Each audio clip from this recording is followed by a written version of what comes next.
All about phase 2 reporting. Telangana Kaloji Narayana Rao university of health sciences, BSc MLT, BPT and allied health సైన్స్‌కి ఎవరైతే apply చేసుకొని phase 2 web options పెట్టుకున్నారో వాళ్ళ కోసం ఈ వీడియో. మనం ఈ వీడియో లోపల డీటెయిల్డ్‌గా కొన్ని డౌట్‌ల గురించి మాట్లాడుకుందాం. సో, ఏంది కదా ఆ డౌట్‌లు అనే విషయానికొస్తే, ఫస్ట్‌లీ సో, ఈ అలాట్‌మెంట్స్ ఎప్పుడైతాయి అనే ఒక డౌట్ ఉంటది అందరికి. అలాట్‌మెంట్స్ ఎప్పుడు అని చెప్పి మాట్లాడుకుంటాం. అండ్ దాని తర్వాత అలాట్‌మెంట్స్ ఎవరికైతది అని చెప్పి మాట్లాడుకుంటాం. అండ్ ఎవరు రిపోర్టింగ్ జేయాలి అని చెప్పి మాట్లాడుకుంటాం. అసలు ఈ రిపోర్టింగ్ అంటే ఏంది అని చెప్పి మాట్లాడుకుంటాం. అండ్ ఫేజ్ 1 లోపల సీట్ వచ్చినోళ్ళు ఎట్లా రిపోర్ట్ చేయాలి అని చెప్పి మాట్లాడుకుందాం. ఆల్రెడీ ఫేజ్ 1 లోపల సీట్ వచ్చి ఉంటారు కదా! వాళ్ళు ఎట్లా రిపోర్టింగ్ చేయాలని చెప్పి. అండ్ దెన్ దాని తర్వాత సో, ఈ బాండ్‌లు గాని ఫీజు గాని, సర్టిఫికేట్‌లు గాని, ఫేజ్ 1 రిపోర్టింగ్‌లో సబ్మిట్ చేసినాం గదా! అవి మళ్ళీ ఇస్తారా అని జెప్పి మాట్లాడుకుంటాం. అండ్ దాని తర్వాత అలాట్‌మెంట్ ఆర్డర్‌ని డౌన్‌లోడ్ చేసుకోవడానికి ఆల్రెడీ మేము ఒకసారి 6000 కట్టినాం. మళ్ళీ 6000 కట్టాలా అని జెప్పి మాట్లాడుకుంటాం. సో, ఫేజ్ 2కి సంబంధించి అలాట్‌మెంట్స్ తర్వాత ఏ డౌట్ ఉంటే ఆ డౌట్‌లు అన్నీ గూడా మాక్సిమం మాట్లాడుకుంటాం. సో, కామన్‌గా ఉండే డౌట్‌ల గురించి సో, నేను క్లియర్ కట్‌గా మీకొక క్లారిటీ అనేది ఇస్తా. సో, మనం ప్రీవియస్‌గా Telangana Kaloji Narayana Rao university of health science సంబంధించి చాలా వీడియోస్ చేసుకున్నాం. ఫర్దర్ గూడా ఇట్లాంటి వీడియోస్ వస్తా ఉంటాయి గాబట్టి, మీరు ఒకవేళ మన ఛానల్‌కి కొత్తగా వస్తే మాత్రం డెఫినిట్‌గా సబ్స్క్రైబ్ చేసుకొని, మీ ఫ్రెండ్స్ అందరికీ ఈ వీడియోని షేర్ జేయండి.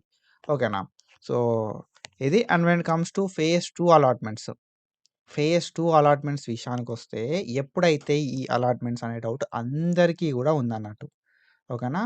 ఫేజ్ 2 సీట్ అలాట్‌మెంట్స్ ఎప్పుడైతాయి అనేది అందరికీ ఉన్న మోస్ట్ కామన్ డౌట్. సో, మరి అలాట్‌మెంట్స్ అనేది ఎప్పుడైతది అనేది అఫీషియల్‌గా మనకి ఎట్లాంటి అప్డేట్ అనేది లేదు. ఓకేనా? సో, యూనివర్సిటీ అనేది as soon as possible release జేయడానికి ట్రై చేస్తది. సో, ఎంత తొందర పాసిబుల్ అయితే అంత తొందరగా రిలీజ్ చేస్తారన్నట్టు ఫేజ్ 2కి సంబంధించిన అలాట్‌మెంట్స్. సో, మోస్ట్‌లీ మనకు 1-2 డేస్ లోపల అలాట్‌మెంట్స్ అయితే రిలీజ్ అయిపోతాయి. ఓకేనా? సో, 1-2 డేస్ ఆర్ 1-3 డేస్ లోపల మనకి అలాట్‌మెంట్స్ అయితే రిలీజ్ కావడానికి హై ఛాన్స్ అయితే ఉంటాయన్నట్టు. సో, ఈవెన్ ఈరోజు అలాట్‌మెంట్స్ రిలీజ్ అయినా గూడా ఆశ్చర్యపోవసరం లేదు. ఓకేనా?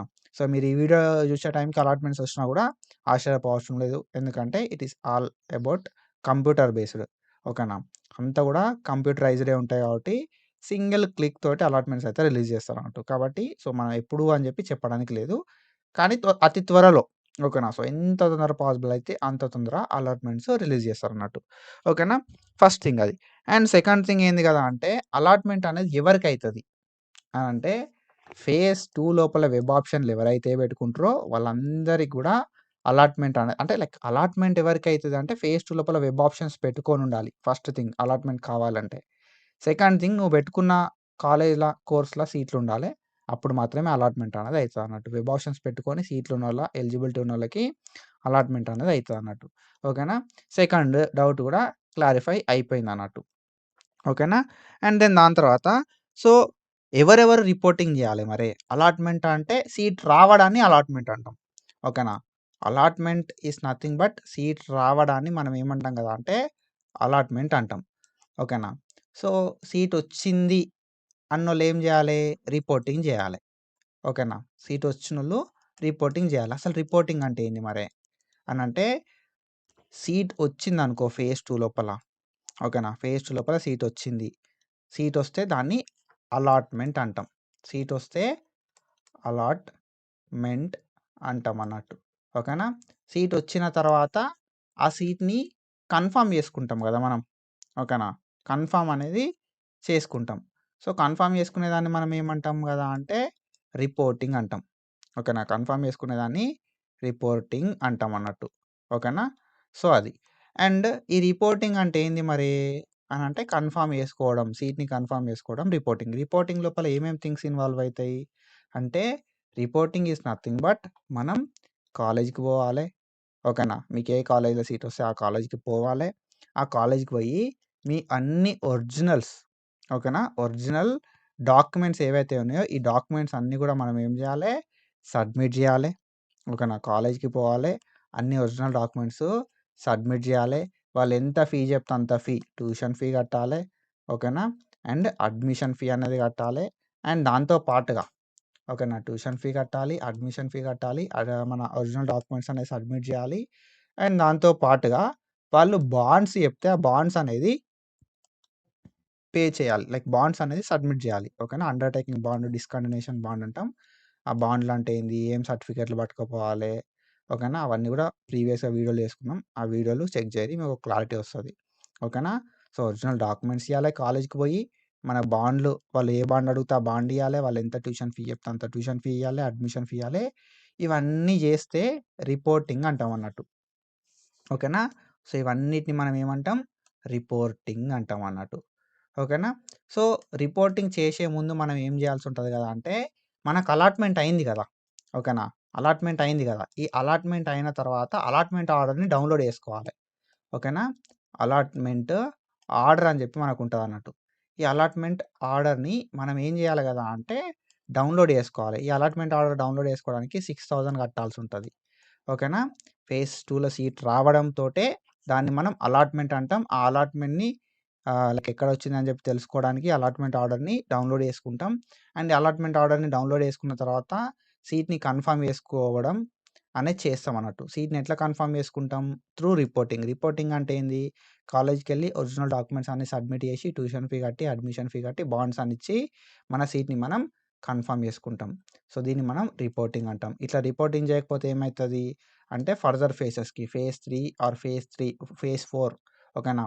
ఫేజ్ 3 ఆర్ ఫేజ్ 4 ఒకవేళ ఉంటే ఆ ఫేజెస్‌కి మనం eligible కామన్నట్టు.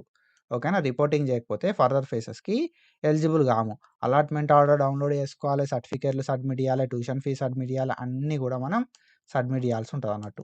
So, after that phase 1 లోపల సీటొచ్చి, మళ్ళీ ఫేజ్ 2 లోపల సీటొచ్చినోళ్ళు రిపోర్టింగ్ ఎట్లా చేయాలి? అనేది మోస్ట్ ఆఫ్ ది పీపుల్‌కి కామన్ ఉన్న డౌటు. సో, ఇదే కాదు. నాకు ఆల్రెడీ ఫేజ్ 1లో సీటొచ్చింది కదా! అన్న నేను ఫేజ్ 1 లోపల 6000 కట్టినా, సెకండ్ ఫేజ్‌లో కూడా మళ్ళీ 6000 కట్టాలా? లేకపోతే నేను ఫేజ్ 1 లోపల రిపోర్టింగ్ చేసినా, నా డాక్యుమెంట్‌లన్నీ సబ్మిట్ చేసినా, ఫీజ్ ఇచ్చినా, అన్నీ ఇచ్చేసినా, మళ్ళీ నాకు ఫేజ్ లోపల సీటొచ్చిన తర్వాత అవి ఇచ్చేస్తారా అనే ఒక డౌట్ కూడా ఉంటదన్నట్టు. So, it comes to phase 1 లోపల సీటొచ్చింది బ్రో నాకు, మళ్ళీ ఫేజ్ 2 లోపల సీటొచ్చింది అని ఎవరైతే అంటున్నారో, వాళ్ళకి ఫేజ్ 2 లోపల సీట్ రావడంతోటే ఫేజ్ 1 లోపల సీట్ అనేది క్యాన్సల్ అయిపోతది. ఇది ఫస్ట్ థింగ్. ఓకేనా. సో, ఫేజ్ 1 లోపల ఎవరైతే 6000 కడతారో, వాళ్ళు ఫేజ్ 2 లోపల కట్టాల్సిన అవసరం అయితే లేదన్నట్టు. ఓకేనా. సో, ఎందుకంటే ఈ 6000 అనేది university fee one time payment మాత్రమే. అండ్ సో, మీరేవైతే సర్టిఫికేట్స్ ఫేజ్ 1 లోపల వచ్చినప్పుడు సబ్మిట్ చేస్తారో, ఆ సర్టిఫికేట్స్ అండ్ దాంతో పాటుగా ఓకేనా. సో, ఏవైతే మీరు బాండ్స్ ఇస్తారో ఆ బాండ్స్ అండ్ దాంతో పాటుగా సో, మీరేదైతే అడ్మిషన్ ఫీ కడతారు కదా! అడ్మిషన్ ఫీ కావచ్చు, ట్యూషన్ ఫీ కావచ్చు, ప్రతీది కూడా మీకు ఫేజ్ 2 లోపల సీట్ రావడంతోటే కాలేజోళ్ళు ఫేజ్ 1 కాలేజోళ్ళు ఇచ్చేస్తారు. ఓకేనా. సో, ఎందుకు అనంటే ఫేజ్ 2 లోపల సీట్ రావడంతోటే ఫేజ్ 1 లోపల వచ్చిన సీట్ అనేది క్యాన్సల్ అయిపోతది. కాబట్టి వాళ్ళకి మీ సర్టిఫికేట్స్ మీద ఎట్లాంటి రైట్ అయితే ఉండదన్నట్టు. ఓకేనా. సో, ఫేజ్ 2 లోపల సీట్ రావడంతోటే ఫేజ్ 1 లోపల సీటొచ్చినోళ్ళు మీ సర్టిఫికేట్స్ ఇస్తారు. మీరిచ్చిన బాండ్స్ ఇస్తారు. అండ్ ట్యూషన్ ఫీ ఇస్తారు. అడ్మిషన్ ఫీ లోపల కొంచెం డిడక్షన్ అయితే చేస్తారన్నట్టు. సో, మినిమమ్ ఒక 1,000 డిడక్షన్ ఉంటది. మాక్సిమం ఒక 2,000 ఆర్ 2.5,000, 3,000 హార్డ్‌లీ 3,000 వరకు డిడక్షన్ చేసుకొని మీ అమౌంట్ మీకైతే ఇచ్చేస్తారు. ఓకేనా. సో, నేనేం చెప్తా కదా అంటే, సో, ఒకవేళ మీకు సెకండ్ ఫేజ్‌లో సీటొస్తే మాత్రం మళ్ళీ 6000 అయితే కట్టాల్సిన అవసరం లేదు. ఆల్రెడీ ఫేజ్ 1 లోపల సీటొచ్చి, ఫేజ్ 2 లోపల సీటొచ్చినోళ్ళు 6000 కట్టాల్సిన అవసరం లేదు. అలాట్‌మెంట్ ఆర్డర్‌ని డౌన్‌లోడ్ చేసుకోవచ్చు డైరెక్ట్‌గా. ఓకేనా. ఫేజ్ 2 లోపల సీటొచ్చినోళ్ళు డైరెక్ట్ మీరేం చేయాల్సి ఉంటది కదా అంటే, ఫేజ్ 1 లోపల వచ్చిన కాలేజ్‌కి ఎళ్ళాలే. ఫేజ్ 2 లోపల సీట్ రావడంతోటే ఫేజ్ 1 లోపల ఏదైతే కాలేజ్‌లో సీటొచ్చిందో ఆ కాలేజ్‌కి మీరు డైరెక్ట్‌గా విజిట్ చేయాలి. చేసి అలాట్‌మెంట్ ఆర్డర్‌ని తీసుకొని పోవాలి. ఓకేనా. సో, అలాట్‌మెంట్ ఆర్డర్‌ని తీసుకొని పోయి, సార్ ఇట్లా నాకు ఫేజ్ 2 లోపల సీటొచ్చింది అని చెప్తే, ఫేజ్ 1 కాలేజోళ్ళు ఏంది కదా అంటే, నువ్వు ఇచ్చిన డాక్యుమెంట్స్ ఏవైతే ఉన్నాయో సర్టిఫికేట్స్ గానీ, ఓకేనా. ఒరిజినల్ సర్టిఫికేట్స్ గానీ, బాండ్స్ గానీ, ట్యూషన్ ఫీ గానీ, అవన్నీ కూడా నీకు ఇచ్చేస్తారు. అడ్మిషన్ ఫీ లోపల సో, మినిమమ్ 1000 మాక్సిమం ఒక 3000 వరకు డిడక్షన్ చేసుకుంటారు. అండ్ డిపెండ్స్ ఆన్ కాలేజ్ ఇంకా ఎక్కువ కూడా ఉండొచ్చు. ఓకేనా. సో, మోస్ట్‌లీ అయితే ఇంతే డిడక్షన్ చేసుకొని ఇస్తారు. సో, రిక్వెస్ట్ చేయండి. ఇంకెక్కువ డిడక్షన్ చేసుకుంటే, సో, రిక్వెస్ట్ చేసి తక్కువ చేయమని చెప్పండి. ఓకేనా. సో, అన్నీ కూడా మనయి మనకు ఇచ్చేయడం అయితే జరుగుతదన్నట్టు. కొన్ని కాలేజోళ్ళు ఏంది కదా అంటే, మేమే పంపుతాము అని చెప్తారన్నట్టు. ఓకేనా. సో, ఫేజ్ 2 కాలేజ్‌కి ఆల్రెడీ ఫేజ్ 1 లోపల మీరు సబ్మిట్ చేసిర్రు కదా! వాళ్ళేం చెప్తారు కదా అంటే, అలాట్‌మెంట్ ఆర్డర్‌ని చూసి, సో, ఆల్రెడీ మీకు ఫేజ్ 1 లోపల సీటొచ్చింది కదా! ఓకేనా. మీరు కన్ఫర్మ్ చేసుకున్నారు. సెకండ్ ఫేజ్ లోపల సీట్ వచ్చుడుతోటే ఫస్ట్ ఫేజ్‌లో సీట్ క్యాన్సిల్ అయిపోతది. యాక్చువల్‌గా అయితే మోస్ట్ ఆఫ్ ద కాలేజ్ ఇస్తారు. కొన్ని కాలేజ్ వాళ్ళు ఏం చేస్తారు కదా అంటే, మీకు ఫేజ్ 2 లోపల ఏదైతే కాలేజ్‌లో సీట్ వచ్చిందో ఆ కాలేజ్‌కి మేమే పంపుతాం అని చెప్పి చెప్తారన్నట్టు. సో, అప్పుడు నువ్వేం చేయాలి అంటే, సో, వాళ్ళు ఆల్రెడీ ఫేజ్ 1 కాలేజ్ లోపల సీట్ వచ్చినప్పుడు అక్నాలెడ్జ్‌మెంట్ ఉంటది కదా! ఓకేనా. ఫేజ్ 1 లోపల సీట్ వచ్చినప్పుడు మీరు కన్ఫర్మ్ చేసుకున్నప్పుడు అక్నాలెడ్జ్‌మెంట్ ఉంటది కదా! ఆ అక్నాలెడ్జ్‌మెంట్‌ని తీసుకెళ్ళి ఫేజ్ 2 లోపల ఏదైతే కాలేజ్ వచ్చిందో ఆ కాలేజ్ లోపల చూపెట్టాల్సి ఉంటదన్నట్టు. ఓకేనా. సో, చూపెట్టి సార్ ఇట్లా ఫేజ్ 1 కాలేజ్‌లో మేము సబ్మిట్ చేసినాము. ఓకేనా. ఆ కాలేజోళ్ళని అడిగితే డైరెక్ట్‌గా మీకే పంపుతామని చెప్పిర్రు అని చెప్పి చెప్పాల్సి ఉంటదన్నట్టు. చెప్తే సో దట్ వాళ్ళు యాక్సెప్ట్ చేసిర్రనుకో ఓకే ఏం కాదు. యాక్సెప్ట్ చేయకపోతే ఆల్రెడీ ఫేజ్ 1 కాలేజ్‌లో సీట్ వచ్చినప్పుడు మీ దగ్గర వాళ్ళ కాంటాక్ట్ నంబర్ ఉంటది కదా! ఫేజ్ 1 వాళ్ళది. సో, ఆ ఫేజ్ 1 వాళ్ళతోటి ఫేజ్ 2 కాలేజ్ వాళ్ళతోటి మాట్లాడియాలన్నట్టు. ఓకేనా. సో, ఫేజ్ 2 కాలేజోళ్ళకి ఫేజ్ 1 కాలేజోళ్ళ నంబర్ ఇచ్చి, సార్ ఇట్లా మేము డాక్యుమెంట్స్‌కి ఆల్రెడీ ఎళ్ళినాము. ఓకేనా. కానీ వాళ్ళేమన్నారు అంటే ఫేజ్ 2 కాలేజ్‌కి మేమే డైరెక్ట్ పంపుతామని చెప్పిర్రు. ఒకసారి మీరే మాట్లాడండి అని చెప్పి వాళ్ళతో మాట్లాడియండి. సో దట్ కన్ఫర్మ్ అయిపోతది. అండ్ ఫేజ్ 2 కాలేజోళ్ళ దగ్గరికెళ్ళి జాయిన్ అయినామని చెప్పి ఒక లెటర్ అయితే తీసుకోవాల్సి ఉంటదన్నట్టు. ఓకేనా. సో, నేను ఫర్దర్‌గా చెప్తా దాని గురించి. సో, ఎట్లాంటి టెన్షన్ తీసుకోకురి. ఫస్ట్ ఫేజ్ 2 లోపల సీట్ వస్తే మాత్రం ఫేజ్ 1 లోపల ఏదైతే సీట్ వచ్చిందో అది క్యాన్సిల్ అయిపోతది. దాన్ని మీరు గుర్తుపెట్టుకోవాలి. అండ్ ఫేజ్ 2 కాలేజ్ లోపల సేమ్ ఫేజ్ 1 లోపల ఎట్లయితే రిపోర్టింగ్ చేసిర్రో అట్లనే రిపోర్టింగ్ చేయాలి. Just to confirm your seat. ఓకేనా. రిపోర్టింగ్ అనేది మ్యాండేటరీ. ఓకేనా. సో, రిపోర్టింగ్ అనేది మనం చేయాల్సి ఉంటదన్నట్టు. రిపోర్టింగ్ ఎట్లా చేయాలి? అడ్మిషన్ ఫీ, ఓకేనా, ట్యూషన్ ఫీ అండ్ దెన్ దాని తర్వాత మనకి బాండ్స్ సబ్మిట్ చేయాలి. అండ్ దాని తర్వాత సర్టిఫికేట్స్ అన్నీ ఇయ్యాల్సి ఉంటదన్నట్టు. ఓకేనా. సో, ఇది మన ఇన్ఫర్మేషన్.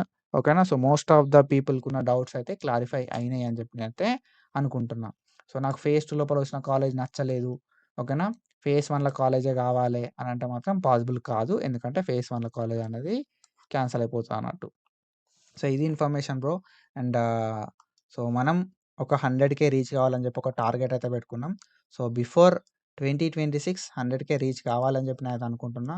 సో, జస్ట్ మీ సపోర్ట్ ఉంటే మాత్రం పక్కాగా 100,000ని మనం ఈజీగా రీచ్ అయితాం బ్రో. ఓకేనా. సో, ఎడ్యుకేషన్ పేజు 100,000 అనేది it's not a simple thing and కాదు అని చెప్పి మస్తు అని చెప్పిర్రు. కానీ నేనైతే ఇంటలేను.